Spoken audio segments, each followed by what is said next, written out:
Ser santos es ser reflejo del amor. Dios es amor y ama siempre. Presentamos Santo Debo Ser. Recorramos juntos el camino a la santidad al que hemos sido llamados. Escúchanos y conoce más sobre la vida en el espíritu de santidad.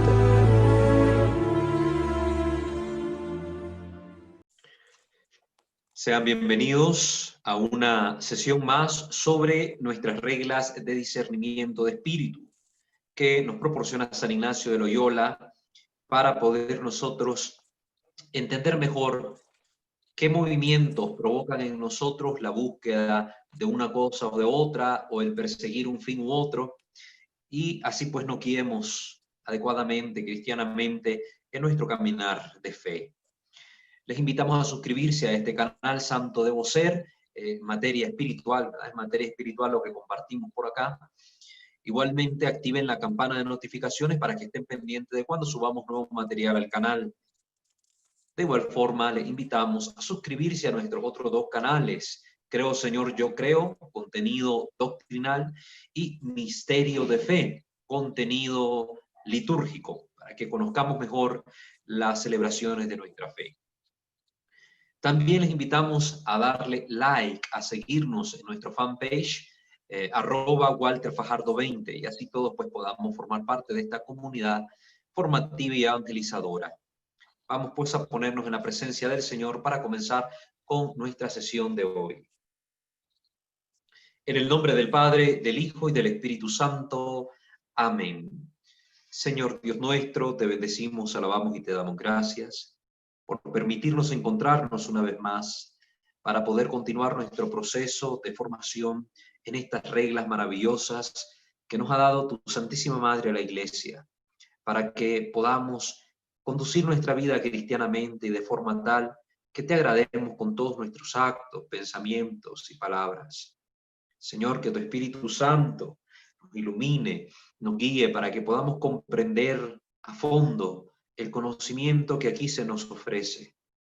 Que los santos y los ángeles rueguen siempre por nosotros, para que podamos obtener de ti las gracias necesarias que necesitamos para combatir bien este combate de la fe. Que todo, Señor, en nosotros tienda a ti como a su único fin, y que nuestra vida sea todo para mayor honra y gloria tuya, que vives y reinas por los siglos de los siglos. Amén. Padre nuestro que estás en el cielo, santificado sea tu nombre. Venga a nosotros tu reino. Hágase tu voluntad, así en la tierra como en el cielo. Danos hoy nuestro pan de cada día.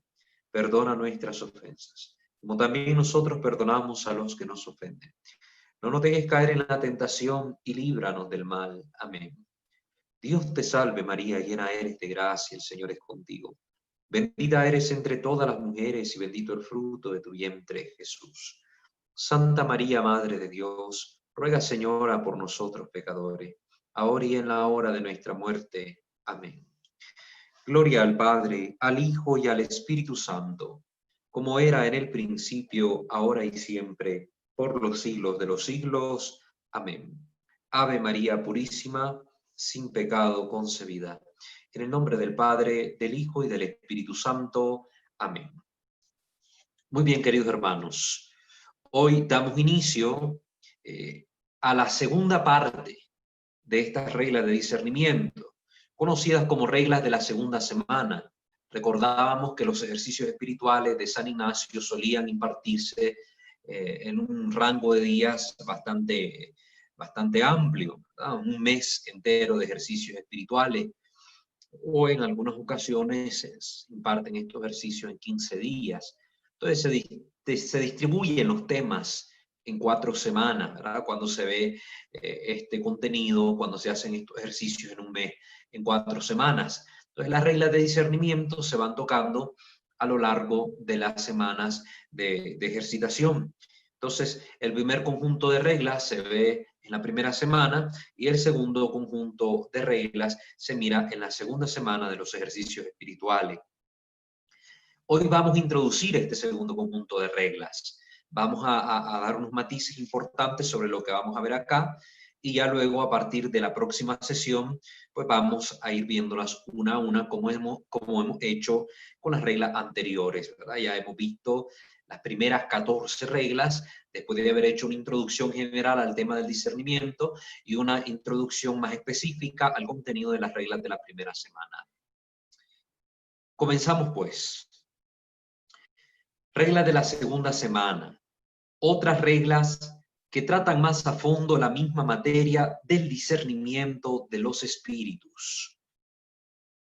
Las reglas para el discernimiento de los espíritus de la primera semana son reglas básicas para todos, ¿verdad?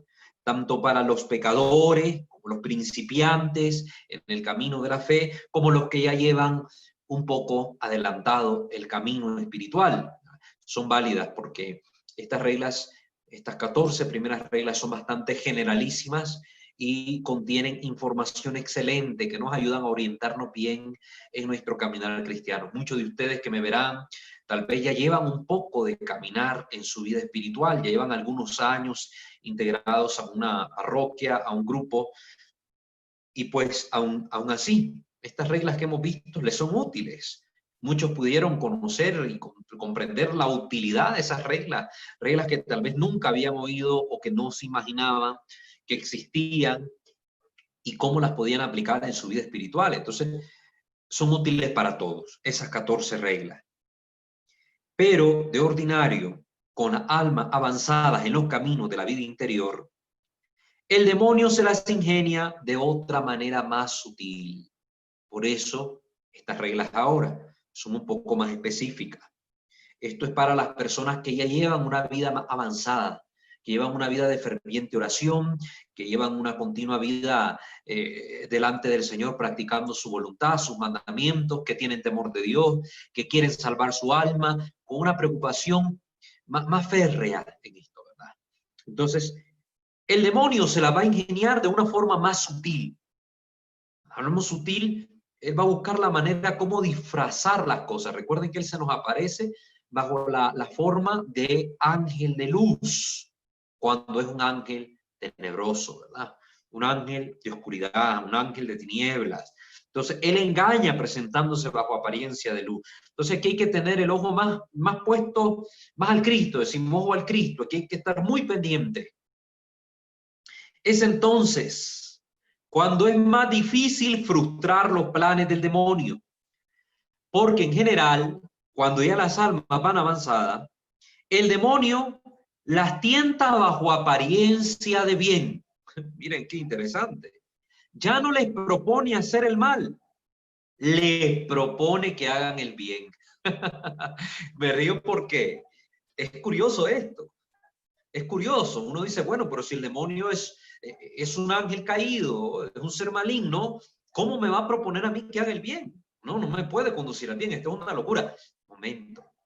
Aquí vamos a comprender de que el bien al que el demonio me está invitando es un bien aparente. Es un bien aparente. Es decir, que se disfraza algo detrás de aquella acción buena. Hay que tener cuidado, por eso vamos a descubrir aquí a través de estas reglas esas sutilezas del enemigo para que nosotros podamos desenmascarar esas artimañas y podamos darnos cuenta que si estamos realizando un bien real, agradable a Dios, o lo que estamos haciendo es un bien aparente, detrás de lo cual está el demonio actuando y que poquito a poco nos está arrastrando a nuestra condenación. Por eso aquí hay que estar muy pendiente, ojo al Cristo. Ya no propone el demonio hacer el mal, nos propondrá hacer el bien. Y se pregunta uno, ¿existe acaso el derecho de rehusarse a hacer el bien? ¿No se trataría de cobardía rehusarnos a hacer el bien?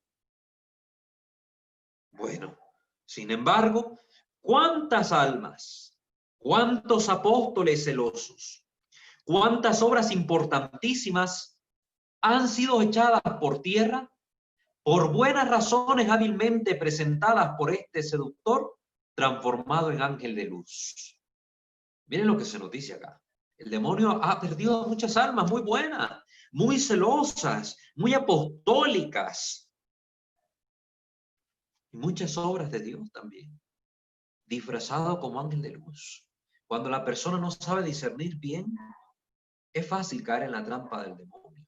Ya hemos visto muchos casos a través de las redes de sacerdotes, de religiosas, incluso obispos, que seducidos por el demonio han llegado a cometer el vil acto de la apostasía, de renunciar a la verdadera iglesia, por tener carismas ellos, por tener un gran intelecto, una gran habilidad de gente, por algún apego material de una buena obra que llevan adelante y se van de la iglesia engañados por Satanás, creyendo que están haciendo el bien. Por eso estas reglas son fundamentales.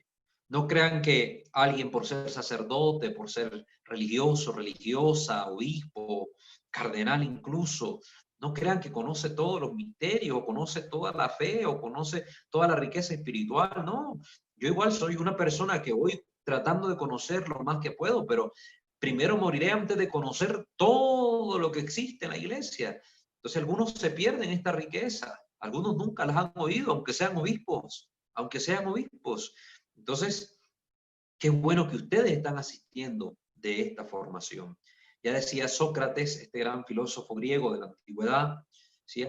Cambiaría todo aquello que yo sé por todo aquello que me falta por conocer. Siempre, queridos hermanos, es más lo que ignoramos que lo que conocemos. Por eso no hay que cansarnos de formarnos y de tratar de enriquecer nuestro conocimiento a través de estas formaciones, a través de todo lo que sea para nosotros bueno y saludable. Continuamos. Estas reglas serán útiles a todas las almas generosas, estén o no en el camino de la vía ascética. Aquí se nos van a hablar de distintas vías, de distintos caminos. Está la vía ascética. ¿Cuál es esta vía ascética? Recordemos que el término ascesis, que ya hemos mencionado acá, quiere decir combate, lucha, un esfuerzo, un sacrificio, sobre todo contra uno mismo, ¿verdad? Ascesis. La vía ascética es el camino de aquellos que, con la ayuda del Espíritu Santo, siempre indispensable para moverse sobrenaturalmente, viven en la vida ordinaria las virtudes cristianas. Las personas que viven en la vida ordinaria, en el común del día a día, en cada una de las cosas que nos tocan hacer, en nuestro trabajo, en nuestra familia, en nuestras universidades o escuelas, pues vivimos la vida ordinaria de forma extraordinaria. Es decir, ponemos en práctica las virtudes cristianas. Entonces, la persona que se decide a poner en práctica la virtud cristiana, nada contracorriente. Es una lucha, primero la lucha contra uno mismo, para poder hacer brillar en la propia vida esas virtudes. Y segundo, una lucha exterior, una lucha contra una sociedad ante la cual hay que nadar contracorriente porque es una sociedad cada vez más secularizada, más alejada de Dios, más paganizada, más demonizada en algunos casos. Entonces, es una lucha, es un combate. Entonces, estas reglas serán útiles a todas las almas generosas que estén o no en este camino, ¿verdad? Almas que llevan una vida espiritual, pero que tal vez su lucha no es tan fuerte, como también aquellas que están ejercitando más la práctica de la virtud cristiana en su vida cotidiana. Entonces, estas reglas le van a ser muy útiles. Estas reglas son todavía de mayor utilidad para aquellos que Dios ya ha elevado a la vía mística. Nos está hablando de una segunda vía. La vía mística, ¿cuál es esta? Bueno, es la vía a donde Dios conduce al alma totalmente entregada a Él, más por los dones del Espíritu Santo que por los combates ordinarios. Es decir, esta alma llega a una vida espiritual, a una unión tal con Dios, que ya no es tanto su lucha por estar unido a Él, porque ya está unida a Dios, pero ahora esta alma empieza a conducirse por los caminos de los dones del Espíritu Santo. Ya el Espíritu Santo, con sus 7 dones, baña a esta alma y la une a Dios de una forma cada vez más plena. Una forma que se ha inaugurado, una forma de unión que se ha inaugurado en el bautismo. Cuando recibimos la gracia de tener a Dios en nuestra vida, viene Dios a habitar en nuestro corazón, en nuestro ser, en habitación de la Santísima Trinidad. Pero que llegamos a experimentar esa habitación de Dios en nuestro ser, ese habitar de Dios en mi corazón, gracias a estos dones. Entonces está la vía mística. Está la vía mística. Pero estas reglas, asimismo, son útiles en casos místicos milagrosos. La tercera vía, ¿verdad? La tercera vía de la que podemos hablar acá, que es esta unión en la mística milagrosa, ¿verdad? La vía mística milagrosa, que es cuando se presentan milagros, visiones, éxtasis, que recordemos, no son estos tantos signos de santidad, ¿verdad? No son signos de santidad, sino como de un favor expreso de Dios. Ya vamos a ver un poco qué son los carismas, ¿verdad? Y cuál es la utilidad de esto, ¿verdad? No son tantos signos de santidad, pues de lo contrario, decía con humor San Buenaventura, habría que decir que Balaán era un santo, lo mismo que su burra, ¿verdad? Porque vieron este acontecimiento extraordinario, porque tuvo esta experiencia de Dios, entonces le habló la burra, entonces ya es un santo porque vivió esto. No, no. Carismas no es igual o equivalente a santidad. Que esto nos quede claro. Por eso no hay que asombrarnos ni abrir la boca cuando vemos personas que dicen tener visiones y que son profetas y sanadores y no sé qué. No, no, no. Los carismas son una cosa aparte. Ya lo vamos a ver. Y así como Dios puede dar estas gracias, también el demonio da estos pseudo carismas que imitan la obra de Dios y que mantienen a las personas en el error. En el protestantismo abunda. Por eso yo no me puedo ir de boca porque vea algo milagroso por ahí. Ay, que la Virgen se me apareció en el foco. ¿Para qué se me va a aparecer la Virgen María en un foco? ¿Qué sentido tiene? ¿Qué le añade a mi fe? Entonces, estas reglas nos van a servir en esos tres casos. Vía ascética, vía mística ordinaria y vía mística extraordinaria, ¿verdad? Cuando hablamos ya de milagros y carismas, ¿verdad? Estados milagrosos que no hay que desear. Hago esta advertencia respecto a esta tercera vía, que hay mucha gente hoy que especialmente con este movimiento de la renovación carismática católica o esta apreciación de lo que acontece en las sectas, especialmente de tipo pentecostal y neopentecostal, pues andan ahí emocionados que quieren tener carismas, quieren hablar en lenguas, quieren tocar a la gente y sanarla, quieren realizar profecías, quieren conocer lo oculto, etc. No, cuidado, aquí hace esta advertencia el padre Barriel. Estados milagrosos que no hay que desear, porque luego son acompañados de terribles pruebas. Primero que se nos dice, estos estados, la gente que tiene carismas reales de parte de Dios, sufre mucho y sufre pruebas terribles. Y también, recuerda el padre Barriel, si el alma no está desapegada de todo, es decir, un alma que viva la pobreza espiritual, esa pobreza, dichosos los pobres de espíritu, porque ellos heredarán el reino de los cielos. Esa alma que está desapegada de cualquier bien, de cualquier deseo mundano. Si esa alma no está desapegada de todo, estas gracias pueden hacerle mucho mal, porque las tiene, pero se empiezan a llenar de soberbia, utilizan estos carismas como un medio de sacarle dinero a la gente, de aprovecharse de ciertas situaciones, muy peligroso. Entonces, no hay que desear este estado místico extraordinario. Aspiremos a las cosas mejores, dice San Pablo. Lo mejor es la unión con Dios. Y podemos llegar a unirnos con Él perfectamente en los dos estados anteriores, a través de la vía ascética o a través de la vía mística ordinaria. Ya esta tercera vía es una gracia que Dios concede. Son gracias particulares que Él, en su benevolencia, en su bondad, puede o no conceder, y no significa que la persona sea más santa o menos santa que los demás. Hay personas que no tienen carisma, que viven la fe más santamente que una persona que tiene multitud de ellos. Multitud de ellos. Así que cuidado con esto. Cuidado. No decíamos estas cosas. Si Dios nos las concede, bendito sea el Señor. Si Dios no nos las concede, alabado sea el Señor. Él sabe lo que hace. Él sabe lo que hace, ¿verdad? Hay personas a las que Dios se las concede para ayudarles a volver al camino de gracia, a través de un carisma, de darse cuenta que Dios les muestra su favor. Esta persona toma conciencia del poder de Dios, toma conciencia de la fe y empieza a enderezar su vida para agradar más a Dios y agradecerle por este carisma que ha recibido.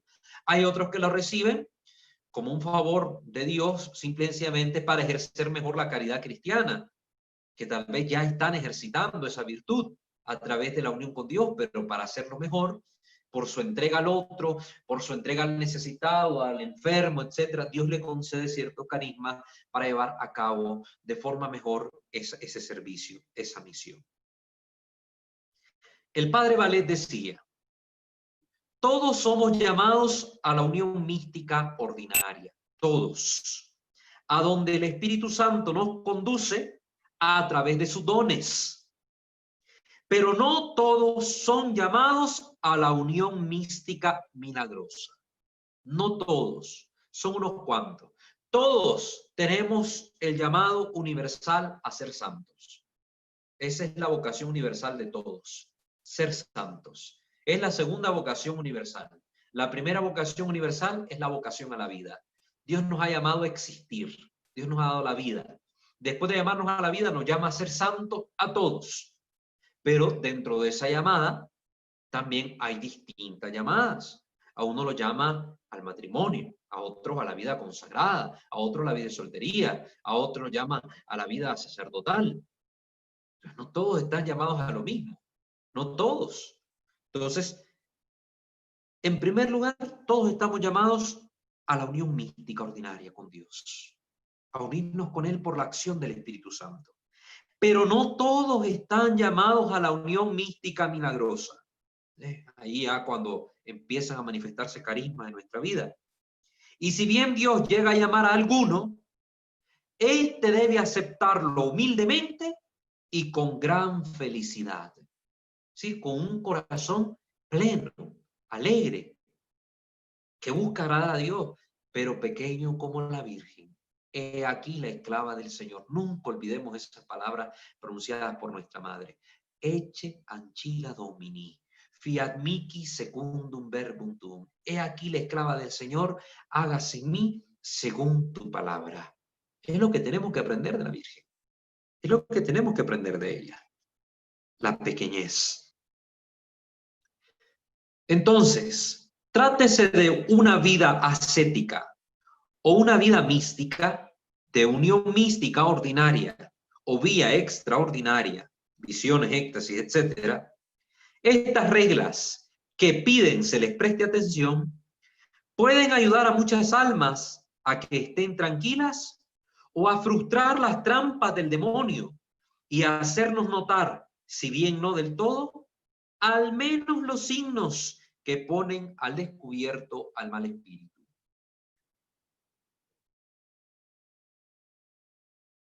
Para esto sirven. Nos dan la prudencia adecuada estas reglas, sobre todo en estos casos. Todos nosotros tal vez hemos conocido algunos de estos casos. Que vino la fulana de tal que es mística, que es vidente, que los videntes de la Virgen de no sé dónde, que los videntes de no sé qué, que la hermana que hace profecía en el grupo. Todos hemos oído algunas de estas cosas. Ojo, sí, a lo que aquí se nos va a alertar. Estas reglas son fundamentales para no caer en las trampas del demonio y también en las trampas de gente aprovechada, de gente embaucadora, que se aprovecha de la buena fe del pueblo y de la ignorancia de las personas.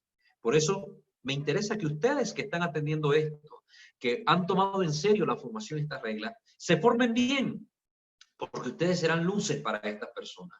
Ustedes que se integran en la vida parroquial, ustedes que pertenecen a algún grupo, pueden ayudar a otros hermanos a través de este conocimiento a evitar caer en la garra del enemigo, que es mentiroso desde el principio. El padre de la mentira, le llama nuestro Señor en el Evangelio.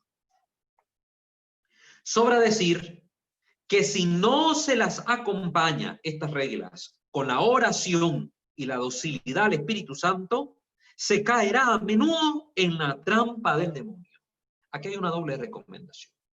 Primero, no dejar de orar. Tratemos de orar siempre. Mantengamos la unión con Dios en la oración. Recuerden que orar es entrar en comunión con Dios.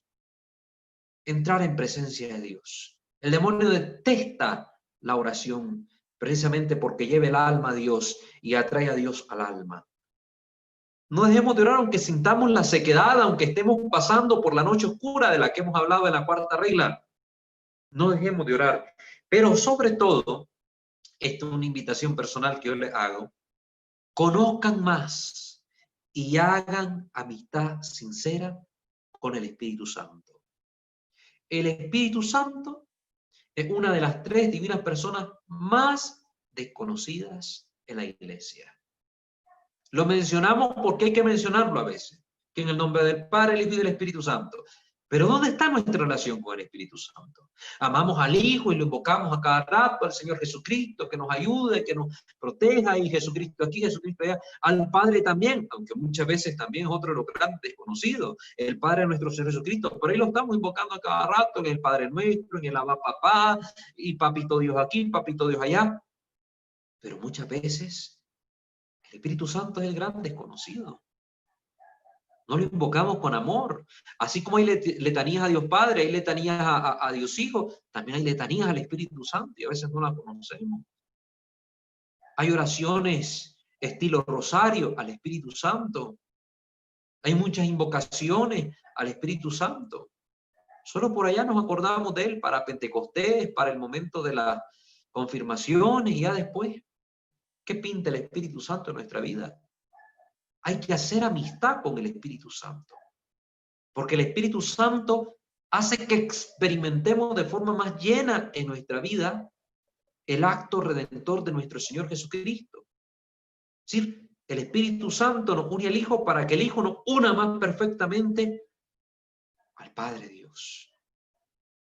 Entonces, no dejemos al Espíritu Santo por fuera de nuestra vida espiritual, invoquémosle, hagámonos amigos del Espíritu Santo, amémoslo con locura, todos los días invoquémosle, aunque sea una pequeña oración, una ejaculatoria, pidámosle ser su amigo. Él es el que nos hace clamar a Abba, Papá, Él es el que nos otorga la gracia que procede del misterio redentor de Cristo.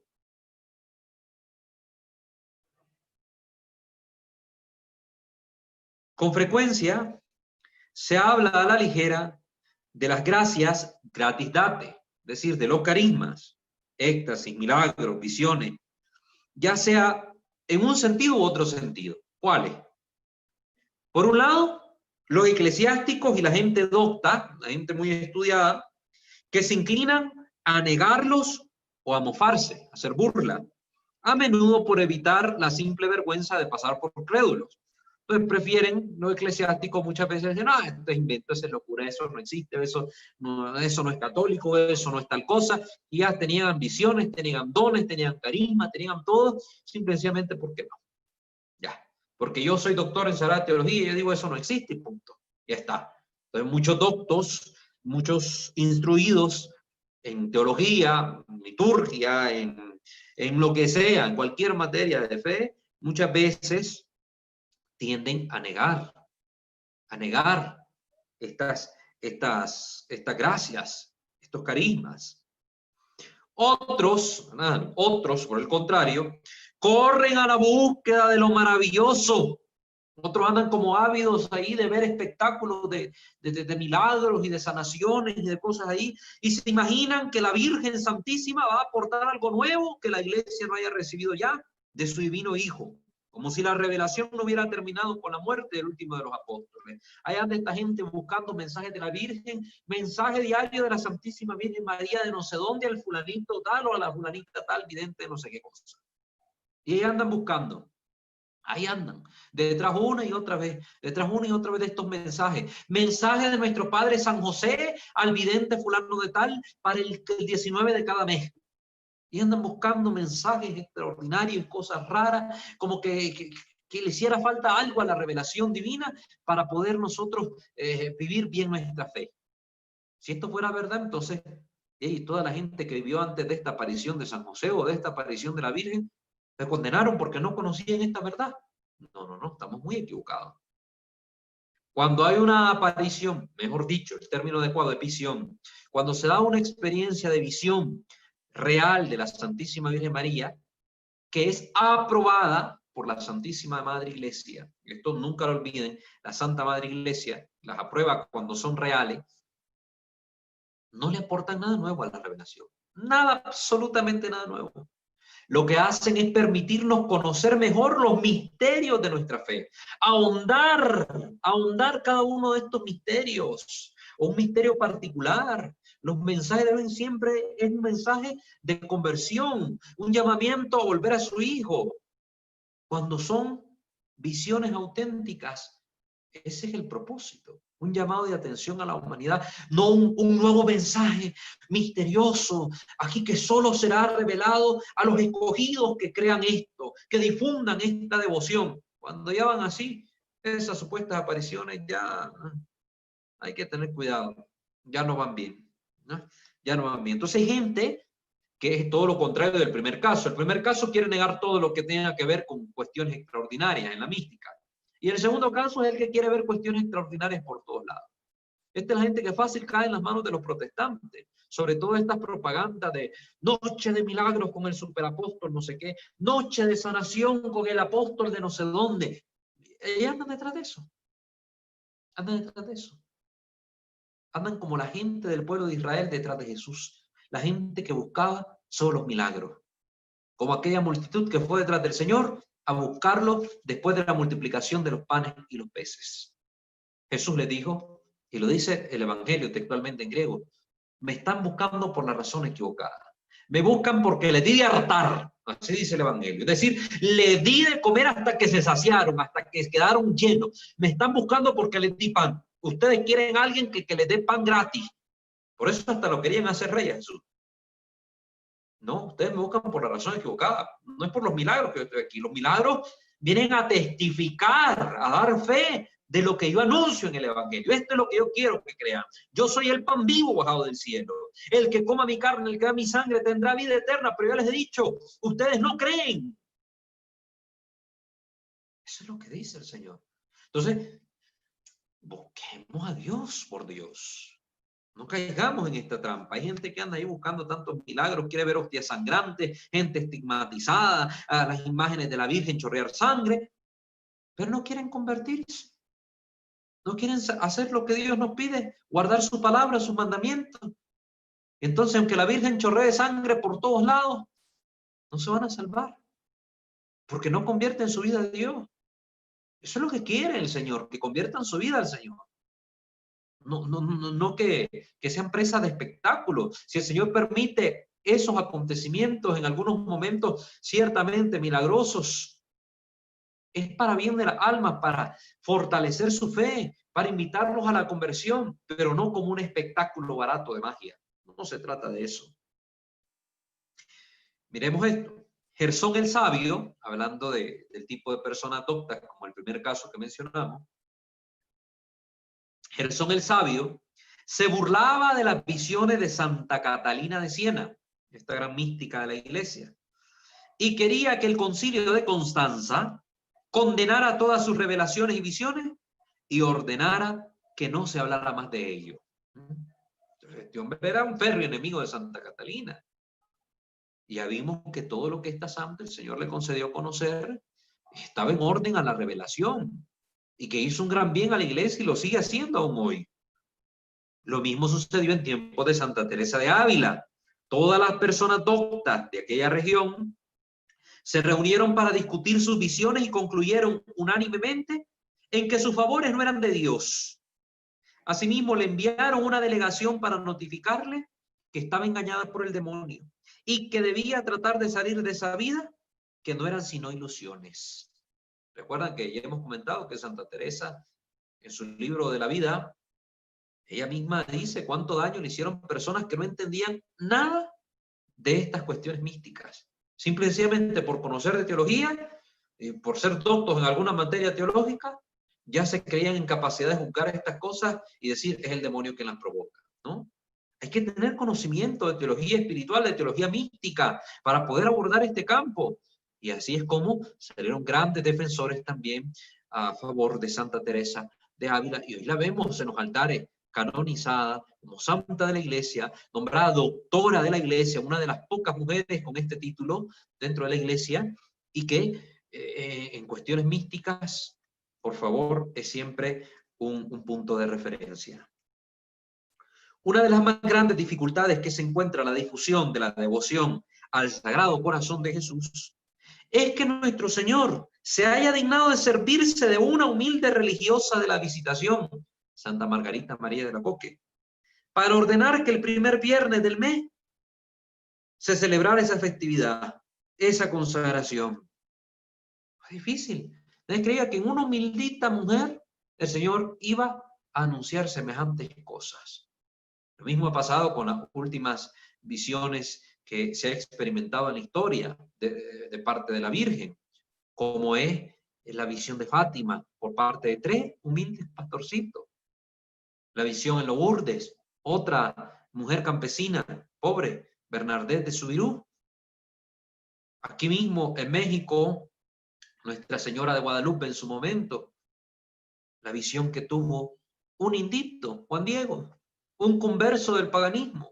Entonces, ¿quién iba a creer estas cosas? No se les daba crédito en su momento, pero las personas que sabían de estas cuestiones místicas pusieron atención y discernieron al respecto y reconocieron la validez de aquellos mensajes, del contenido de aquellas visiones. No obstante, en el Antiguo y Nuevo Testamento, estas relaciones inefables de Dios con ciertos hombres son relatadas con mucha frecuencia. Son relatadas con mucha frecuencia este tipo de experiencias.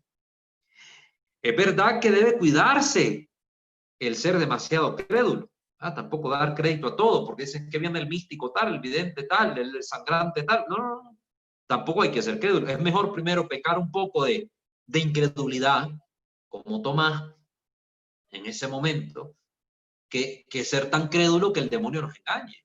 Mejor decir, pues en un momento necesito un signo, quiero entender. Tomás fue prudente, no es que fue incrédulo, Tomás fue prudente. A ver, ustedes me dicen que Jesús resucitó, que nuestro Señor ha resucitado. Bueno, pero si hubiera resucitado, como ustedes dicen, no estarían aquí encerrados con miedo, no estarían todos escondidos, estuvieran, no sé, a leer. Tuvo razones para cuestionarse Tomás, que el Señor ha resucitado. Por eso es que dice, bueno, si yo no meto mi dedo en su mano y mi mano en su costado, yo no voy a creer. Porque si realmente ha resucitado el hombre es para que estemos alegres. Por eso, a los 8 días, cuando se le aparece nuestro Señor, aquel exclama, lleno de temor, Señor mío, Dios mío, reconoce en el resucitado al verdadero Dios y reconoce la alegría del resucitado, reconoce la verdad de aquel acontecimiento. ¿Sí? Fue prudente. No es que fuera incrédulo. Tomás, el apóstol, fue prudente. Nosotros tenemos que ser prudentes también. No hay que pecar de ser demasiado crédulos. San Pedro, en su segunda carta, después de haber recordado la visión del Monte Tabor, da la gran regla que nos debe orientar ante todo evento maravilloso, cuando estas cosas aparezcan. Él dice en la segunda de Pedro, primer capítulo, versículo 19, segunda de Pedro 1:19, dice, sed habemus firmiorem propheticum sermonem. Tenemos la firmísima palabra de los profetas. Sí, hay una revelación a la que debemos atender. Si hay algún contenido milagroso en estas visiones, etcétera, que contradicen la divina revelación, no viene de Dios. Si aquello tiene algún matiz que contradiga, tal vez no toda la revelación, pero una parte, sea herética, eso no viene de Dios. O sea, la recomendación de San Pedro, en pocas palabras, tenemos ante toda revelación privada la Santa Iglesia Jerárquica Oficial, el depósito de la fe, la divina revelación. Eso es lo primero a lo que hay que acudir, la voz de la Iglesia. Es ahí la gran señal para examinar si una visión es de Dios o no es de Dios. La Iglesia. La Iglesia es la que va a dar su juicio definitivo. La Iglesia es la que va a decir si sí o no. Pero cuidado, cuando la pasión se mezcla, muchos querrían hacer creer que la auténtica jerarquía es la que ha hablado, mientras que en realidad puede tratarse de un detentador de una pequeña parte de la jerarquía, pero que ha ido más allá de sus atribuciones. Sí, cuando hay obispos que por su autoridad vienen y proclaman como que algo es digno de fe, y se ha saltado, no sé, todas las cosas que la Iglesia recomienda para evaluar este tipo de fenómenos, se puede cometer un error. Y no solo porque un obispo tal ha autorizado tal cosa significa que esté bien o que eso esté en orden, no. debe pasar el proceso adecuado. Por eso hay un proceso canónico, la aprobación diocesana, la aprobación luego local de la provincia eclesiástica por parte de la conferencia episcopal del lugar, luego la aprobación ya que va a dar la Santa Sede. Es decir, hay todo un proceso. Yo no puedo decir esto es verdad solo porque ya el obispo lo aprobó. No, es el primer paso. Hay que ver qué más dice la Iglesia, qué más nos va a decir la Iglesia sobre esto. El Papa hablando es cátedra. Es infalible, ahí lo asiste el Espíritu Santo. Un obispo ejerciendo en su diócesis el papel de la jerarquía no es necesariamente infalible. Hay que ver qué tipo de proclamación de fe está haciendo el obispo, de contenido está diciendo el obispo. No todo lo que diga el obispo está hablando de cátedra. No se trata de eso. Un obispo puede apoyarse en las leyes territoriales y lo deben obedecer sus súbditos. En cuanto a los extranjeros, también el derecho canónico especifica que en algunos casos los que están de paso están obligados en conciencia a obedecer esas leyes. En otros casos, no. Pero un obispo no puede hablar en cátedra si no hay nada en contra de la fe o la costumbre acerca de la realidad de un favor divino particular, de una visión. Un obispo no tiene esta potestad él solito y decir, sí, esto es de Dios, esto no es de Dios y punto. No. Él da luces sobre esto. Después la iglesia evalúa. La iglesia evalúa. El Santo Oficio que condenó en 2 ocasiones al Padre Pío, es decir, los obispos que estaban haciendo parte del Santo Oficio, en 2 veces, condenó al Padre Pío, lo condenó, como que esto no era de Dios, como que esto era falso y muchas otras cosas que se dijeron. Al final, el mismo Santo Oficio terminó autorizando la causa de beatificación del Padre Pío. Y al final, ¿qué pasó? Ahí está el Padre Pío en los altares. La iglesia dio su juicio definitivo. Esto sí es de Dios. Y aprobó las experiencias del Padre Pío, las experiencias extraordinarias, dio crédito de sus virtudes cristianas. Entonces, el juicio definitivo de la iglesia es lo que hay que esperar. Algo que ahorita pudiéramos sentir que es cierto, tal vez al final la iglesia dice, no, esto no. Hay que esperar el juicio definitivo, no porque un sacerdote, porque un obispo haya dicho, sí, esto sí o esto no, ya, no. Hay que ver qué dice la iglesia al final. ¿Qué dice la iglesia al final? Dicho de otra manera, la verdadera obediencia y la regla de fe, sí, la divina revelación, son una doble regla para juzgar la falsedad de una visión. Hay que meditar esto. Hay que meditarlo. Si una persona dice tener carismas y sus mensajes todos concuerdan con la revelación, pero esta persona es desobediente, es su capricho, no es somete a la iglesia, no es somete a los obispos, ahí tenemos un claro ejemplo. Tenemos un claro ejemplo de que ella no está actuando Dios. En un principio pudo actuar el Señor, pero la soberbia de esta persona, pero la actitud de esta persona, luego corrompe aquello, el demonio mete mano y se pierde esa gracia. Se pierde. Por eso, aquí decíamos al principio, muchas obras muy bellas de apostolado de Dios, que en el inicio son muy bonitas, muy buenas. El demonio las puede echar a perder, bajo apariencia de estar haciendo algo bueno. No, es que yo soy el que estoy viendo a la Virgen. ¿Por qué me voy a someter yo al sacerdote, al obispo? ¿Por qué me tienen que decir ellos qué hacer? Yo soy el que estoy viendo a la Virgen. A mí no me tienen que decir nada. Ellos me tienen que hacer caso a mí. Por favor, ¿quién es el obispo? ¿Quién es el obispo? No recuerdo, yo creo que ya se los he comentado acá, pero si no, igual en una ocasión se cuenta también de un místico que tenía estas visiones del Señor y el Señor le mandó a hacer algo. El Señor le mandó a hacer algo y él, este hombre, lo consulta con su director espiritual y el director espiritual le dijo, no lo vas a hacer. Este hombre se puso en oración y le dijo al Señor, mira Señor, tú me mandaste a hacer esto, mi director espiritual me dijo que no hiciera esto. ¿Qué hago? ¿Qué le respondió el Señor? Obedece a tu director espiritual. El mismo Señor que ha dado la orden de que esto se haga, pero al escuchar a su sacerdote, a su ministro, decirle a este hombre no lo hagas, manda a decir ya no lo hagas. La obediencia, por eso es una de las claves principales para saber si algo viene de Dios. La obediencia. Y la Santa Iglesia que se pronuncia a favor de los actos públicos de devoción y de peregrinación, etcétera, evita pronunciarse prontamente acerca de estas cosas extraordinarias. Es paciente, evalúa cada caso para poder decir esto sí, esto no. En mística no pueden darse reglas generales. Dios es el maestro. Él obra como Él le place. Sin embargo, esto que se nos está proponiendo, las reglas para el discernimiento de los espíritus de San Ignacio, nos ayudarán a actuar prudentemente. Esta es la clave de esta segunda semana. Desarrollar la virtud de la prudencia en estos casos, ya sean ascéticos, místicos ordinarios o místicos milagrosos. Esto es lo que hay que tener presente, hermanos. Esto es lo que hay que tener presente.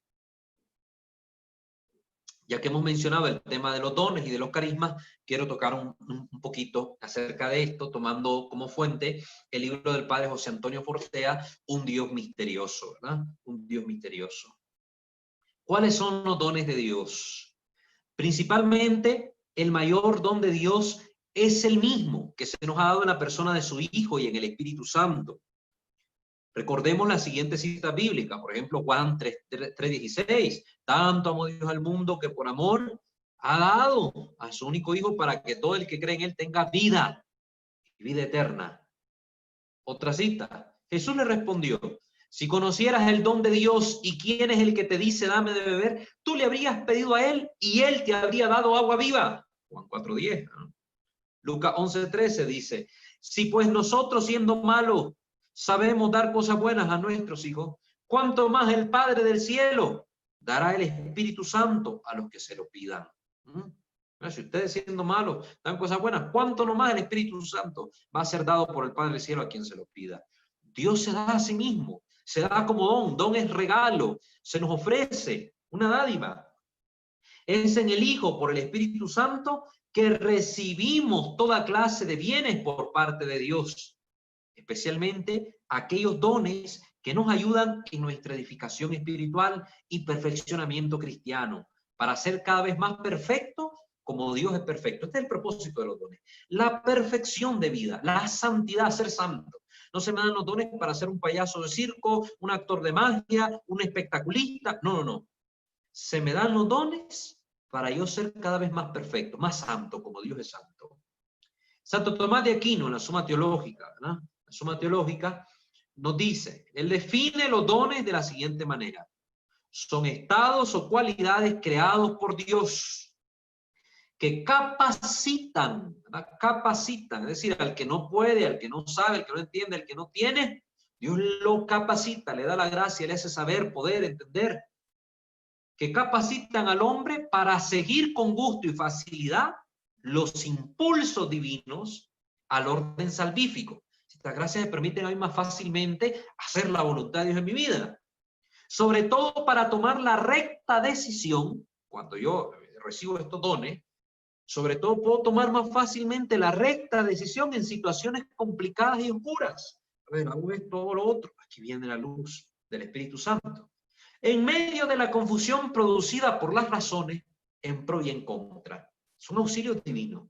Esto es, son estados o cualidades que nos dan esta gracia de Dios para obrar rectamente, para abrirnos más fácilmente a la vía de la salvación. Entonces, ahora hay que hacer la diferencia. Hay dones del Espíritu Santo, hay frutos del Espíritu Santo y hay carismas del Espíritu Santo. Y no los debemos confundir. Los dones del Espíritu Santo. Esto lo tomamos del Catecismo de la Iglesia Católica, numeral 1830, numeral 1830. La vida moral de los cristianos está sostenida por los dones del Espíritu Santo. Estos son disposiciones permanentes que hacen al hombre dócil para seguir los impulsos del Espíritu Santo. Son disposiciones permanentes, me lo da, son gracias que Dios me da para que yo pueda seguir fácilmente esos impulsos del Espíritu Santo, esos impulsos divinos. El regalo del Espíritu Santo se divide y especifica, por así decirlo, en los 7 dones. Recibimos el Espíritu Santo de forma incipiente en el bautismo y experimentamos de forma plena estos dones después de recibir la gracia de la confirmación, el sacramento de la crismación. El desarrollo del único don total en sus dones parciales debe entenderse como la realización de un gran regalo en regalos individuales. Los 7 dones son como los rayos de un mismo sol. Iluminan, ayudan, pero todos provienen de una misma fuente. Los 7 dones del Espíritu Santo han sido explicados por los teólogos de varias maneras. Según la opinión de Santo Tomás, aceptada hoy por la mayoría de los teólogos, Los dones del Espíritu Santo son hábitos que capacitan al hombre para seguir rápida y fácilmente las iluminaciones e inspiraciones divinas. Por su origen divino y por su carácter esencial, condicionado por su origen, está el hombre siempre abierto a Dios, ¿no? Estos dones nos hacen abrirnos, aperturarnos al encuentro con Dios, a la acción de Dios en nosotros. Tienen ese poder de obedecer a Dios, nos dan esa gracia. Pero puede oponer resistencia a la acción divina. El ser humano, con su voluntad, siempre podemos negarnos. Dios quiere actuar, pero siempre podemos decirle que no. Los dones del Espíritu Santo hacen que más fácilmente digamos que sea Dios. ¿Ah? Los dones del Espíritu Santo quebrantan esa resistencia a Dios fundada en el orgullo del hombre. Causan tal afinidad con Dios y tal prontitud de corazón que la acción de Dios deja de ser sentida como algo extraño y peligroso y empieza a sentirse como algo dichoso e íntimo. Causa esta felicidad al alma, que la voluntad humana acepta con gusto y alegría las propuestas divinas. Es decir, nos abren nuestra vida interior, abren nuestra vida espiritual a una dinámica de mayor unión con Dios y dejarle actuar. Aquí pasa Pedro por su casa. Dios hace conmigo, con mi vida, lo que Él quiere. Y yo no pongo resistencia. Los 7 dones del Espíritu Santo conceden una fina sensibilidad para lo divino, un fino oído para la voz de Dios y un sensible tacto para la mano divina que nos coge y quiere llevarnos. Nos hace ser capaces de escuchar más fácilmente al Señor. Shema Israel. Shema Israel, clama Dios en el Antiguo Testamento. Escuche Israel. Hoy nos sigue diciendo el Señor, Shema al nuevo pueblo de Israel. Escucha, y el Espíritu Santo es quien me da esa facilidad para escuchar mejor a Dios. Porque recuerden que el primer pecado se cometió por Adán y Eva, como dice el Papa Benedicto XVI en la Verbum Domini, porque el hombre se hizo sordo a la voz de Dios, no escuchó la voz de Dios. Quien está pertrechado de los 7 dones del Espíritu Santo es capaz de cumplir sin resistencia la acción divina. Su propia conducta orgullosa pasa a segundo término. Es impulsado por el Espíritu Santo y no por su voluntad soberana y egoísta. Recuerden estos 7 dones que se nos enseñaba en el catecismo. La sabiduría, temor de Dios, entendimiento, piedad, consejo, ciencia, cada uno de estos dones que son un regalo del Espíritu Santo. Los dones del Espíritu Santo están al servicio de la vida y del crecimiento de la comunidad en el conocimiento y el amor de Cristo en medio de los cambios de las épocas históricas. Estos dones me ayudan en mi vida cristiana a ser más santo, me ayudan a ser más santo, especialmente a la vida personal. Aquí nos ayudan los dones. Son solo 7, no hay más. Son 7 dones del Espíritu Santo. ¿Cuáles son? Ya los hemos mencionado. Si el mismo Espíritu es el don de Dios a los hombres, los 7 dones aparecen como consecuencia y manifestación del don salvífico fundamental. Los 7 dones del Espíritu Santo son sabiduría, lo repito, inteligencia, entendimiento, consejo, fortaleza, ciencia, piedad, temor de Dios. Pertenecen en plenitud a Cristo, Hijo de David, pero Él nos lo concede a nosotros, ¿verdad? Porque por el Espíritu Santo nosotros nos hacemos hijos en el Hijo. Esto lo podemos confrontar con Isaías 11, 1 al 2, ¿verdad? Isaías 11, del 1 al 2. Ahí salen mencionados los dones del Espíritu. Completan y llevan a su perfección las virtudes de quienes lo reciben. Es decir, nos ayudan a perfeccionar estas virtudes cristianas. Nos hacen más perfectos. Y hacen a los fieles dóciles para obedecer con prontitud las inspiraciones divinas. Esto lo encontramos en el Catecismo de la Iglesia Católica, numeral 1831, ¿verdad? 1831. Ahora los frutos, ya hemos hablado de los dones.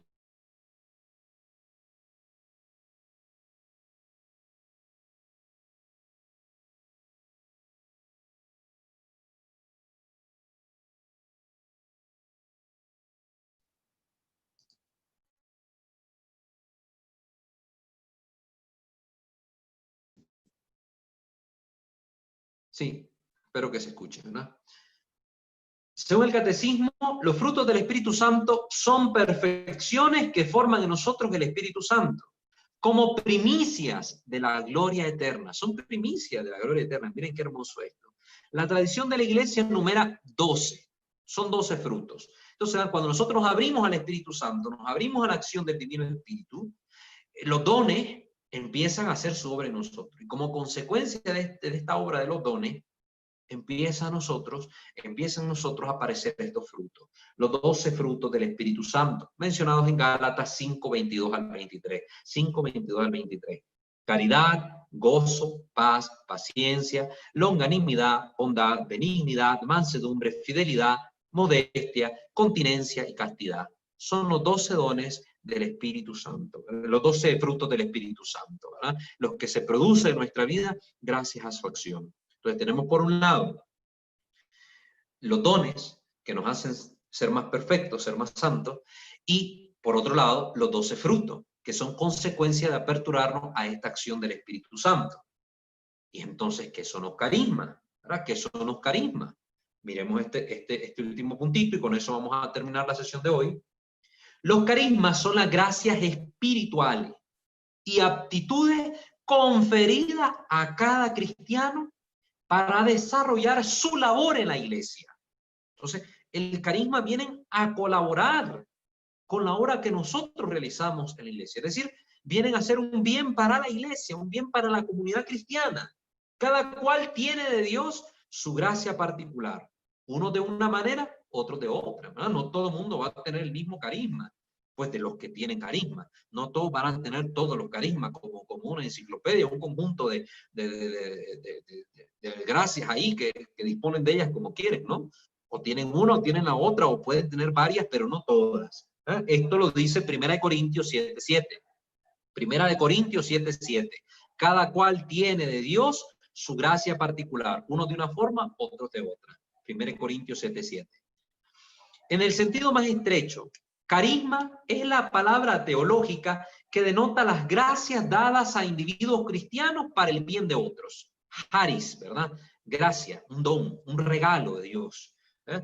Gracias dadas a individuos cristianos para el bien de otros. Es decir, los dones me perfeccionan, me hacen ser santo, los dones del Espíritu Santo, los 7 dones. Los carismas me ayudan a servir a los demás, a servir a los hermanos, a servir a la iglesia. Comúnmente a estos carismas también suele llamársele dones, ¿verdad? Por eso es que a veces la gente se confunde, porque también suele llamársele dones, y es porque tienen esta terminología. Charis, gracia, don.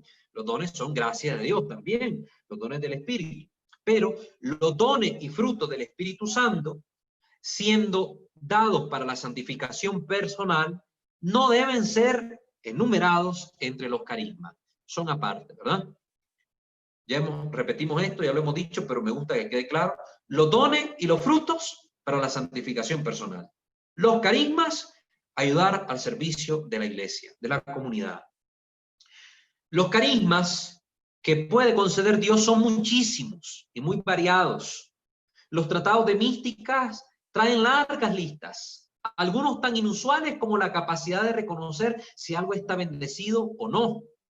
Esto se llama hieronosis, ¿verdad? Conocer, el conocimiento acerca de los santos. Personas que tienen esta capacidad saben si esta cruz, esta medalla, esta agua está bendecida o no está bendecida. Tienen un carisma muy raro, muy extraño, pero existe. La capacidad de vivir sin comida, sin comer. Este don se llama inedia, como lo tenía, por ejemplo, Luisa Picarreta, esta sierva de Dios, que pasó, no recuerdo si fueron 30, 40 años sin probar bocado, sobre el agua y la Santa Eucaristía. Una gracia muy particular, este don de inedia. Sin embargo, en los grupos de oración, los dones que suelen darse en mayor o menor medida son los 9 carismas de los que habla San Pablo en su primera carta a los Corintios. ¿Ah? Los 9 carismas de los que habla San Pablo en su primera carta a los Corintios. Tenemos ahí el capítulo 12, versículos 4, 9, 28, 30 y 31. ¿Cuáles son estos? Ciencia, sabiduría, discernimiento de espíritus, milagro, don de sanación, fe, profecía, don de lengua, interpretación de lengua, etc. ¿verdad? Aquí está sabiduría y ciencia, como carismas son distintos de los dones, ¿verdad? Pero ahorita no nos vamos a meter en la diferencia entre estos dos. Solo sepamos que los carismas son distintos que los dones, ¿verdad? Que el carisma está para el servicio particular de la comunidad cristiana. Hay diversidad de carismas, pero el espíritu es el mismo. Diversidad de ministerios, pero el Señor es el mismo. Diversidad de operaciones, pero es el mismo Dios que obra en todos. A cada cual se le otorga la manifestación del espíritu para provecho común, dice el apóstol. Porque a uno se le da por el espíritu palabra de sabiduría, a otro palabra de ciencia, según el mismo espíritu, a otro fe en el mismo espíritu, a otros carismas en plural, de curaciones en el único espíritu, a otro poder de milagros, a otro de profecía, a otro discernimiento de espíritu, a otro diversidad de lenguas, a otro el don de interpretarlas. Pero todas estas cosas la obra un mismo y único espíritu, distribuyéndolas a cada uno en particular según su voluntad. 1 Corintios 12, 4, 11. ¿Ah? Entonces, es una acción de Dios. Aquí el apóstol Pablo nos recuerda que todas vienen del Espíritu Santo. Por eso, yo lo que les digo, con los hermanos protestantes hay que tener cuidado. Porque si todas vienen de un mismo espíritu y este único espíritu es el que anima a la iglesia de nuestro Señor y ellos han roto la comunión con la iglesia, ellos están en apostasía, están actuando contrarios al Espíritu Santo, ¿puede realmente venir de parte del Espíritu Santo algún carisma a ellos? ¿No se le aplicaría mejor lo que dice 2 Tesalonicenses capítulo 2? Que el demonio también, el espíritu del engaño, de la seducción, puede obrar también signos y prodigios maravillosos para confundir a los que se han de perder. La gente más bien está obrando según este espíritu, no según el Espíritu Santo. Y así, también dice Corintios 12, 28, 31, y así los puso Dios en la iglesia, primeramente a unos como apóstoles, después a otros como profetas, otros como maestros, otros los que hacen milagros, otros los que curan, otros los que asisten, otros que gobiernan, otros con diversidad de lengua. ¿Acaso son todos apóstoles? ¿Son todos profetas? ¿Todos maestros? ¿Todos tienen poder de hacer milagros? ¿Todos con carisma de curaciones? ¿Hablan todos las lenguas? ¿Interpretan todos? No. Pues aspiren a los carismas superiores. Aspiren a los carismas superiores. En 1 Corintios, los dones del Espíritu Santo son entendidos eclesiológicamente, es decir, en el sentido de la iglesia, como formas de expresión del cuerpo único de Cristo y como ayudas para la edificación del cuerpo de Cristo. Así son entendidos los carismas aquí en la carta a los Corintios. Estos dones extraordinarios fueron predichos por el profeta Joel. Dice Joel 1:3, vamos a dar lectura. Sucederá después de esto que yo derramaré mi espíritu en toda carne, sobre sus hijos y sobre sus hijas que profetizarán, sobre sus ancianos que soñarán sueños y sus jóvenes que tendrán visiones. Hasta en los siervos y las siervas derramaré mi espíritu en aquellos días y realizaré prodigios en el cielo y en la tierra, sangre, fuego, columnas de humo. Estos dones pues los prometió a los creyentes de Cristo, dice Hechos 2:4. Estas son las señales que acompañarán, en Marcos 16, 17, 18. Marcos 16, 17, 18. Estas son las señales que acompañarán a los que crean en mi nombre. Expulsarán demonios, hablarán en lenguas nuevas, etcétera, etcétera, etcétera.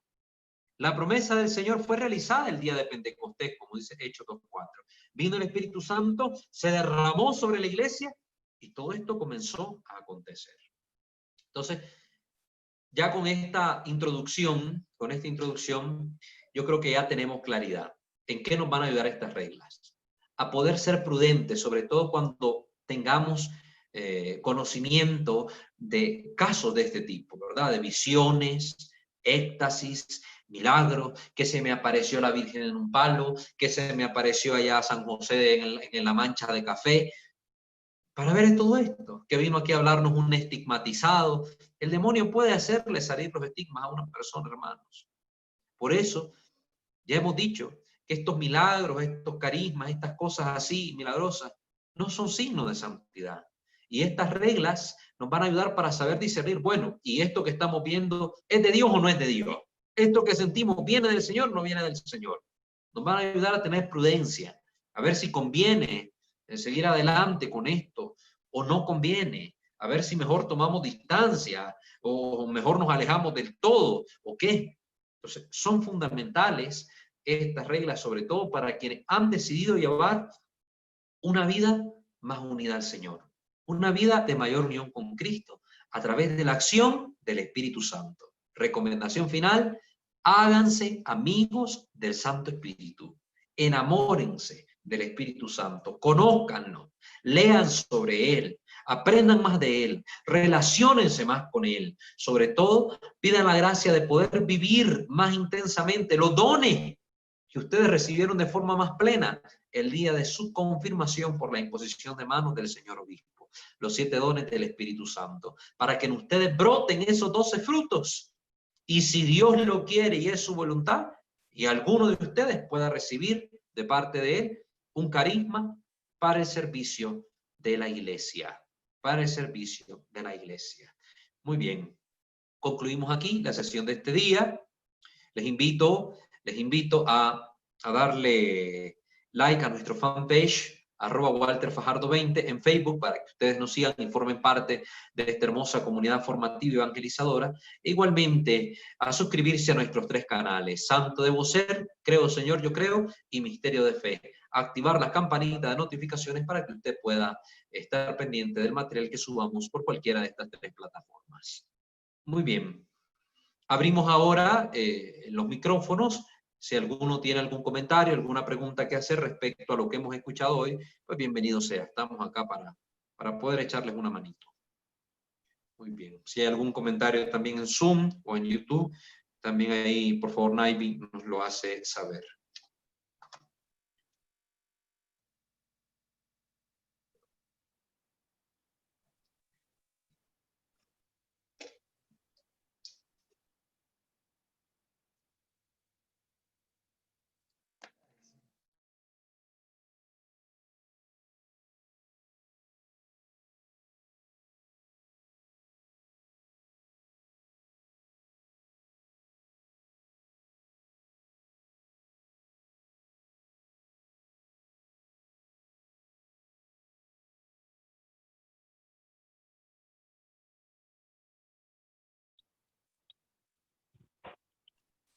Sí. Recuerden, si tienen algún comentario o pregunta, nos dicen su nombre y de dónde nos hablan, por favor. Sí, hermano Walter, Fermín García del Estado de México. Hermano Fermín, lo estaba viendo que le estaba entrando el sueño. Aquí lo escucho.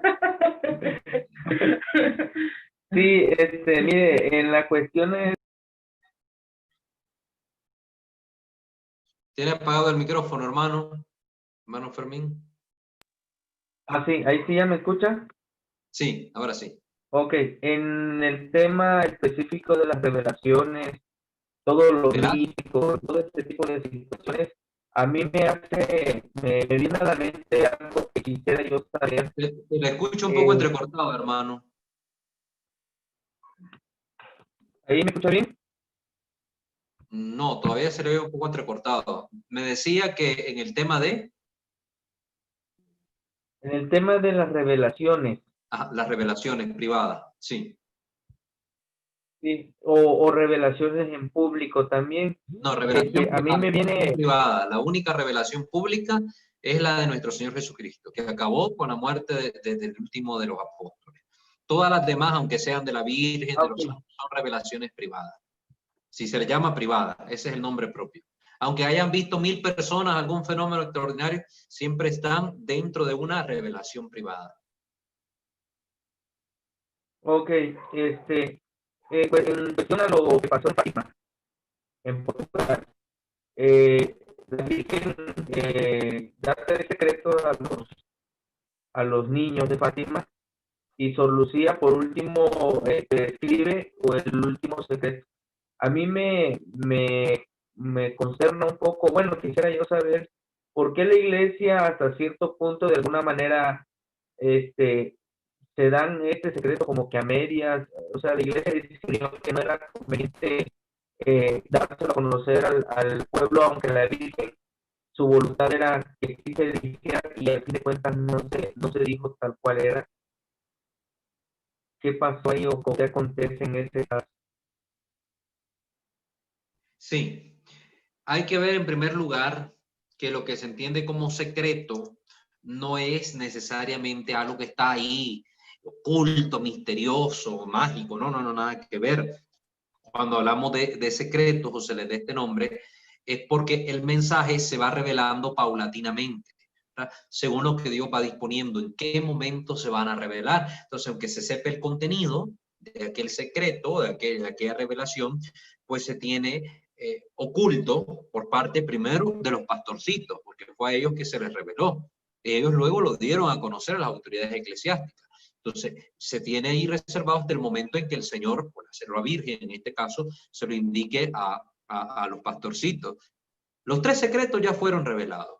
Los 3 secretos ya fueron dados a conocer en su contenido tal cual, cada uno. Este curso no es sobre las visiones de la Virgen de Fátima, ¿verdad? Porque eso es un tema extenso, que es muy bello entrar en ello. Se ve dentro de los cursos de Mariología, se puede profundizar. Pero ya estos 3 secretos se han dado a conocer en el momento que el Señor ha dispuesto. Lo que pasa es que hay muchos movimientos dentro de la iglesia que andan ahí como estos movimientos seculares, que son de los que andan planteando teorías de conspiración. Y andan ahí grupos de conspiración, que los gobiernos ocultan cosas, que no sé qué esto cosas. Todos los gobiernos sabemos que algo tienen ahí, sus top secrets, y que después van revelando. Pero hay estos grupos que todo lo miran como una conspiración oculta del gobierno para formar un orden mundial nuevo, para formar no sé qué, para formar, y todas estas ideas así. Igual, en la iglesia no faltan grupos de personas que a todo le miran un pero, y en todo miran algo raro, que en todo miran una cosa que no se hizo bien, que en todo miran algo así. Siempre hay gente que se presta a este juego.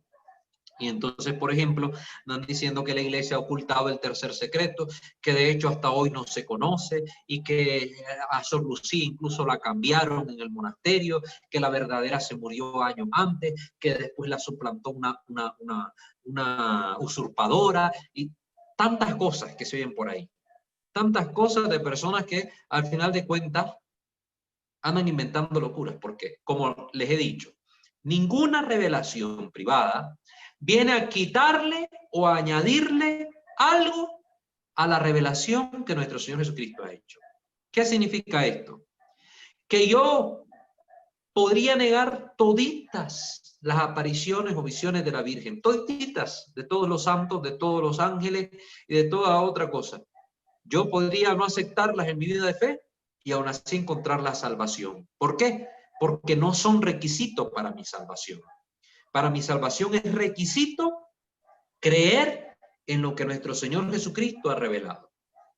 Todo lo demás, cuando la iglesia aprueba una revelación privada, lo que la iglesia hace es decirnos, en esto, en esta experiencia personal de fulanito de tal, de fulanita de tal, no encontramos nada contrario a la fe. Y quien quiera seguirla, le puede ser de provecho espiritual para su vida. Quien no, no hay ningún problema, no se condena ni es hereje. No es hereje. Herejía es negar una verdad de fe, contenida en el depósito de la fe. Negar una parte de esta fe. Pero si yo no quiero creer en Fátima, por ejemplo, yo no me condeno. Si yo no quiero creer en la Virgen de Guadalupe, no me condeno. No necesito. Yo debo creer en la Virgen María. Pero si no quiero creer, por ejemplo, en una de las advocaciones de la Virgen, no me condeno. Porque no es requisito indispensable de mi fe. ¿Entiendes? Entonces, estas personas que andan detrás de este movimiento, de estos movimientos raros, están ahí como que hubiera algo secreto en los mensajes de la Virgen que se tiene que dar a conocer para que el mundo se salve. No, no, no, no. Todos estos mensajes de la Virgen llaman, como bien lo hemos entendido, a la penitencia y a la conversión. ¿Qué fue el contenido de estos mensajes? Ahí los tenemos en internet, los podemos encontrar fácilmente, ¿verdad? La Virgen ha manifestado la necesidad de que el hombre se convierta a Dios, de hacer penitencia, de hacer oración, y nos revela, sobre todo de una forma más profunda, el misterio de su Inmaculado Corazón, que nos invita a tener confianza en Dios, que al final el Inmaculado Corazón de la Virgen triunfará. ¿Y qué es lo que venía a hacer? venía a ponerle al mundo, a proponerle al mundo la devoción al Inmaculado Corazón de María, como un remedio saludable para esos tiempos de adversidad. Vino a hacer eso, la reparación por los pecados cometidos contra la Virgen, los 5 primeros sábados de cada mes, una comunión especial, particular, reparadora por cada una de las ofensas que recibe la Virgen en cada una de sus dogmas, en sus imágenes, etcétera. Eso es, pero no viene a añadirle ni a quitarle nada a la revelación. Entonces, que haya estos grupos que digan que este tercer secreto estaba oculto ahí, que esto oculto y que la iglesia no lo quiere revelar, como que fuera algo que va a cambiar la historia, que va a cambiar la revelación divina, eso es una locura. Estas personas no saben cuál es el sentido de las revelaciones privadas aprobadas por la iglesia. Entonces hay que tener mucho cuidado con estos movimientos que andan por ahí. Entonces, ya la iglesia en esto ha revelado todo lo que hay que revelar. Que no se hizo bien lo que la Virgen pidió de la consagración a Rusia, eso sí, ¿verdad?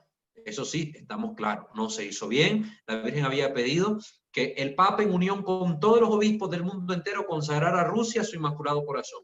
No lo hicieron así, primero lo hizo el Papa solo, después como le insistieron tanto en que lo hiciera como lo pedía la Virgen, entonces lo hizo el Papa con un grupo de obispos, pero no, al final no lo hicieron como la Virgen lo pidió, que era el Papa con todos los obispos del mundo consagrar a Rusia para evitar que el mal del comunismo se extendiera por el mundo. Y hoy seguimos viviendo las consecuencias del comunismo. Hoy lo seguimos viviendo en nuestros países, que ha afectado terriblemente a muchas naciones, sobre todo con este pensamiento ateo que hoy impregna nuestras sociedades. Pero bueno, ya eso es otra cosa y ahí no nos vamos a meter porque no es el tema que nos compete. Pero sí saber que las revelaciones privadas pues son parte de la experiencia de fe dentro de la iglesia, pero no añaden ni quitan nada a la revelación pública de nuestra fe hecha en nuestro Señor Jesucristo y que se cierra con la muerte del último de los apóstoles, ¿verdad? Eso es lo que nosotros tenemos que creer. Entonces, si usted no cree en la divina misericordia, no cree, no le reza, no se va a condenar, no se va a condenar por no creer en esa experiencia personal de Sor Faustina Kowalska, ¿no? Que no quiere creer en el Sagrado Corazón de Jesús, según la revelación de Santa Margarita María de Alacoque. Está bien, no lo puede obligar la iglesia, se lo propone esa devoción como un medio de fe, de conocer más a nuestro Señor, de más. No lo quiere tomar, no se preocupe, es cosa de usted, es cosa de usted. Ya, eso es lo que tenemos que tener claro. ¿Sí? Ok, muchísimas gracias. Claro que sí, hermano Fermín.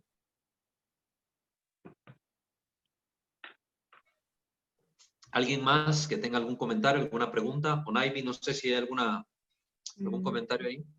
No, no hay ninguna pregunta. Ni Yo. tú tampoco. ¿Yo puedo comentar algo? Sí, ¿quién nos habla y de dónde? Raquel Cruz, de la Ciudad de México.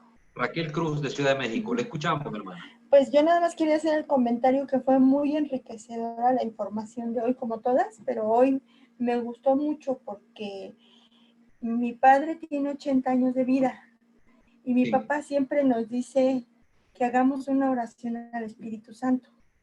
Sí. Él siempre nos dice, encomiéndate al Espíritu Santo y lo hemos hecho. Yo sí hago mi oración al Espíritu Santo, pero hoy supe por qué hay que dirigirnos a él. La verdad es que a mí me gustó mucho la sesión de hoy y pues nada más agradecerlo. Bendito Dios, esperamos le sea muy provechosa. Gracias, sí, hermana. Muchas gracias. ¿Alguien más, antes de hacer nuestra oración, alguien más que quiera comentar algo? Yo, hermano Walter Ángeles. Hermana Ángeles, le escuchamos, de México. Sí, de México. Hermano Walter, yo estoy en un curso ahorita, de hecho, de los apóstoles, y desde antes nuestra maestra, mi maestra, nos enseñó a hacer la oración del Espíritu Santo. Está muy bonita esa oración, es del padre Alay, y está muy bonita, pero usted dijo algo ahorita del rosario, si no me equivoco, del Espíritu Santo, que debería de ser como el rosario. Yo no había escuchado eso, no sé si nos los pueda compartir usted, porque yo la verdad no tengo así como idea del rosario del Espíritu Santo. Sí. Sí, también internet es fácil de encontrar, ¿verdad? Yo lo conocí hace muchos años atrás gracias a una radio, Radio María. Radio María en Nicaragua, a medianoche, pues cuando yo lo lograba escuchar, lo transmitía, ¿verdad? A las 12 en punto de la noche, lo transmitía y era el rosario muy bonito, muy cortito. Son 7 misterios con siete cuentas cada uno, ¿verdad? En honor de los 7 dones del Espíritu Santo. Entonces, estos 7 misterios se rezan. Son sencillitos, un rosario, si se puede dar ese nombre, una oración bastante corta y muy enriquecedora. Entonces, si encuentro por ahí algún link, ¿verdad? Pues se los compartiré también. Se lo agradezco, gracias. Sí, sí, claro que sí. ¿Alguien más? Yo, hermano, buenas noches. A ver, ¿quién nos habla? María de Los Ángeles, de la Ciudad de México. María de Los Ángeles, le escuchamos. Sí, mi pregunta es, usted comentaba que si uno, bueno, es decisión de uno creer o no creer en las advocaciones. Sin Sí. embargo, si uno hace el propósito por hacer alguna de ellas, por ejemplo, los primeros viernes de mes, los primeros sábados o la coronilla, ¿eso me ayuda a mi salvación? Así es. Ayuda a su vida de fe, ayuda a su crecimiento espiritual y por supuesto terminará ayudando a su salvación, porque si algo me une más a Dios, me une más a la Virgen, me hace conocerle más, amarle más, es algo sumamente provechoso. Y por eso la Iglesia, cuando ha dado su sí a estas cosas, pues a través de los obispos, de los sacerdotes, los promueve. Pero es decir, al promoverlo, te está diciendo aquí hay algo muy bueno, vívelo, acéptalo, recíbelo. Pero que si yo no lo quiero vivir, no lo quiero recibir, no lo quiero creer, pues no me condeno. No está eso ahí, porque Dios no vino a decir en su Hijo Jesucristo, bueno, si no creen en la Virgen de Guadalupe o Nuestra Señora de los Lagos, ustedes se van a ir al infierno. No. Él dijo, cree en mí, creer en Él. La fe en María viene como una consecuencia de la fe en Jesús, porque sabemos quién es María gracias a que sabemos quién es Jesús. Si nosotros nunca hubiéramos conocido a Jesús, si no supiéramos quién es Jesús, ¿qué pintaría María en la historia? Nada. Yo sé la importancia de María porque sé la importancia de Jesús, porque sé que es el Hijo de Dios, y es lo que hace el Concilio de Éfeso en el 431, precisamente sabiendo que Jesús es Dios, sabiendo que la naturaleza de nuestro Señor es verdadero Dios, verdadero hombre, la persona de Jesucristo. Por eso que el concilio nos dice que María es verdaderamente Theotokos, la madre de Dios. Entonces, tenemos fe en María como una consecuencia de tener fe en Jesús, ¿ya? Pero no es que si yo creo en la Virgen, si yo no creo en la Virgen en cuanto a estas advocaciones, yo me voy a condenar. No. Yo debo creer que es la Madre de Dios. Y la puedo amar como la Madre de Dios y la puedo venerar como la Madre de Dios, pero sin necesidad de venerarla en ninguna de estas advocaciones. Aunque yo soy de los que me encargo igual de promover estas advocaciones, porque qué hermoso es consagrarse a la Virgen bajo la advocación del Carmen, de la Rosa Mística, de María Auxiliadora, etcétera, de conocer los favores que trae a la vida espiritual, el promover una devoción, el crear en la gente la piedad en este tipo de advocación, etcétera. Es muy, muy saludable. Entonces, yo sí soy uno de los que me encanta promover estas cosas. Sí. De acuerdo, muchas gracias, hermano. Y Claro bueno, que sí. una segunda pregunta. Sí. ¿Esta conferencia la van a pasar a YouTube? ¿A plataforma? Ahorita se está transmitiendo en vivo en YouTube. Recuerden que queda una semana al aire. Después la eliminamos y la pondremos nuevamente al aire ya cuando corresponde en el ciclo semanal que estamos sacando nosotros. Al aire, uno por uno. Ok. Bueno, y ahorita ¿cuántas conferencias ya llevamos? Porque bueno, yo no inicié desde un principio. Bueno, entonces aproveche porque ahorita están las conferencias, ¿verdad? Ya en nuestro canal a partir del capítulo 40. A partir del capítulo 40 están puestas ahí en el aire ya. Ahorita se han liberado 5 capítulos que ya están al aire y pues ya en su momento saldrá, ¿verdad? Según la secuencia de reglas que van. Ahorita hemos puesto al aire la regla 3 y 4, la regla 3 y 4 de la primera semana. Entonces la próxima semana toca la quinta regla y parte de la sexta. Entonces así van uno por uno, ¿verdad? Para los que se están uniendo desde el principio, para que puedan llevar este proceso y se vayan formando adecuadamente. Claro. Muchas gracias, hermano. Buenas noches a todos. Claro que sí, para servirle. Buenas noches. ¿Alguien más quiere preguntar algo? Si no, pues para hacer ya nuestra oración final. Hola, hermano Walter, buenas noches. Buenas noches. ¿Quién nos habla y de dónde? Diana, del Estado de México. Hermana Diana, un gusto. ¿Qué tal? ¿Qué tal? ¿Cómo está? Mi pregunta es la siguiente. Usted hablaba acerca de lo que son las revelaciones. Entonces, la pregunta es, un ejemplo, en el caso de Santo Domingo, que la Virgen se le revela y le da el Santo Rosario. ¿Cómo sabe la Iglesia qué tipo de revelación aceptar y cuál no, o en qué se basa? ¿Cómo sabe la Iglesia? ¿Qué dice? Cuando una revelación realmente viene de la Virgen, o de Dios, o de Jesús. Correcto. Sabemos que viene de Dios. ¿Por qué razón? Ya lo hemos dicho aquí mismo. Uno, porque no contradice nada de lo que ya ha sido divinamente revelado. Si nos vamos al rosario, primero que todo, la Virgen lo que le pide a Santo Domingo es propagar la devoción del rosario. El rosario no es invención de los dominicos. El rosario tiene toda una historia muy hermosa, muy larga, data de muchísimos siglos antes que Santo Domingo. Fue todo un proceso de conformación hasta que llegó a tener su forma final, que es la que rezamos hoy. Entonces no es que Santo Domingo lo haya inventado, lo propagó la devoción. Es el arma que el Señor le da para convertir a los herejes. Ahora, en segundo lugar, si nosotros nos fijamos en el rosario, por ejemplo, que usted está mencionando, ¿qué se medita? Los misterios, la vida, muerte, pasión. De nuestro Señor Jesucristo y su Santísima Madre, contenida en los evangelios. Es decir, no se está inventando la abuelada. No se está inventando nada nuevo, ni misterios raros. A ver, no sé, misterio de gozo, tercer misterio de gozo. Jesús encontró a un niño medio muerto en la calle y lo resucitó. ¿De dónde sacó eso la Iglesia? A ver, ¿de dónde salió eso? Es decir, no hay ningún fundamento. La Iglesia lo que hace con estas revelaciones, pues atiende, cuando son revelaciones privadas, atiende a ver el contenido de la fe que hay en ellas, que si realmente contradicen o no las verdades de fe.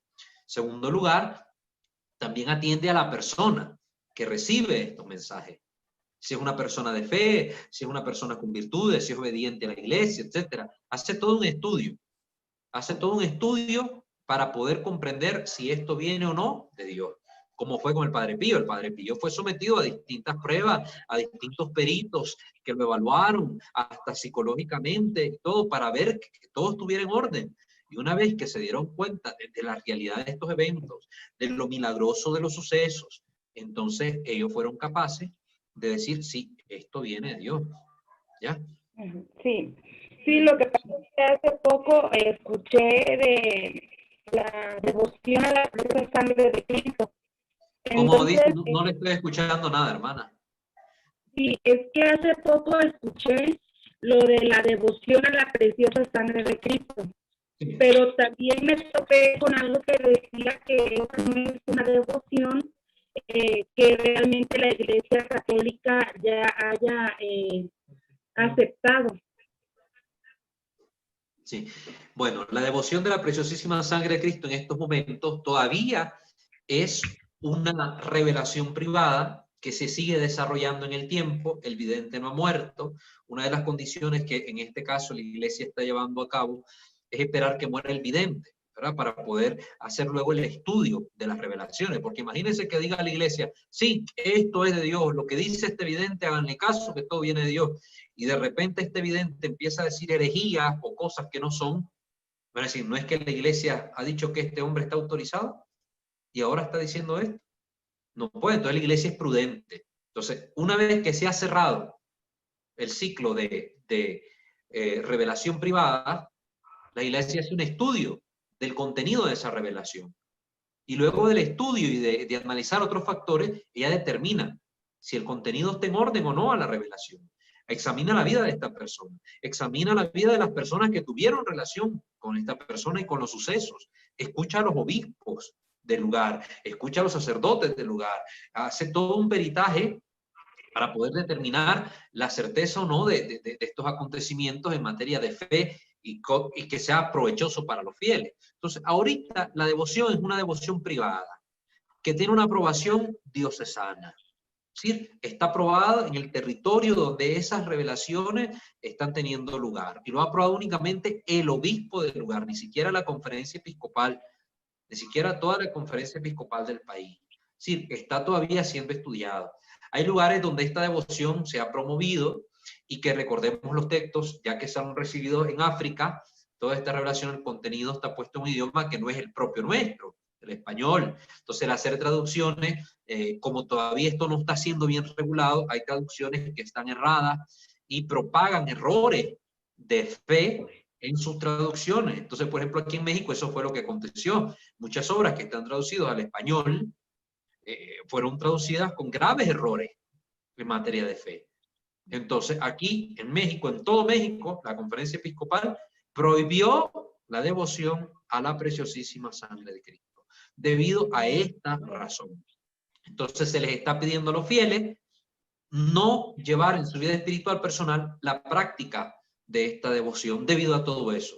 Si el día de mañana la iglesia, cuando muere este vidente, analiza todo el contenido de lo que está siendo dado, se mira que todo está en orden, llega a dar su aprobación final y dice sí, no hay nada que obste para la vida de la fe de los fieles y esto más bien promueve su devoción y su piedad, pues adelante, lo podemos hacer. Ya nada nos va a impedir tener esta devoción. ¿Por qué? Porque va a haber un juicio de la Iglesia Universal, ya no de una conferencia episcopal, ya no de un obispo diocesano, sino de la Iglesia Universal, que va a decir si sí o si no conviene esta devoción. Para el momento, ¿qué se recomienda? Abstenerse de. Lo mismo está pasando en Medjugorje. Pues se ha dicho que el lugar como lugar es un bonito lugar de peregrinación, se han visto muchos frutos espirituales, muchos frutos de conversión, muchos frutos de fe que hasta se puede recomendar como lugar de peregrinación, pero que los mensajes de la Virgen en Medjugorje todavía no se puede decir un sí a eso porque los videntes están vivos. Allá andan los videntes haciendo cosas que a veces hasta la iglesia le ha dicho, esto no hagan, y algunos han desobedecido. Entonces hay muchas cosas que todavía no están en orden y la iglesia al final va a dar su juicio definitivo cuando ellos mueran. Ahorita no. Entonces, yo puedo propagar el lugar de peregrinación. Sí, podemos ir a Medjugorje.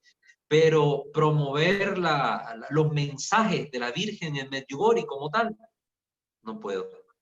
No puedo debido a eso, a esa recomendación de la iglesia. ¿Sí? Okay.